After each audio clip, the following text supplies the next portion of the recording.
আগে যোগাযোগ না থাকার কারণে অনেক ভালোবাসার সম্পর্ক নষ্ট হয়ে যেত।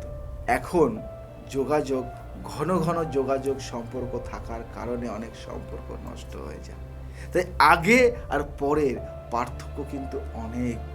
আগে বেশি যোগাযোগ না থাকার জন্য সম্পর্ক নষ্ট হয়ে যেত, আর এখন সম্পর্কটা যেহেতু বেশি যোগাযোগ থাকে এবং ঘন ঘন যোগাযোগের জন্য সম্পর্ক আস্তে আস্তে নষ্ট হয়ে যাচ্ছে।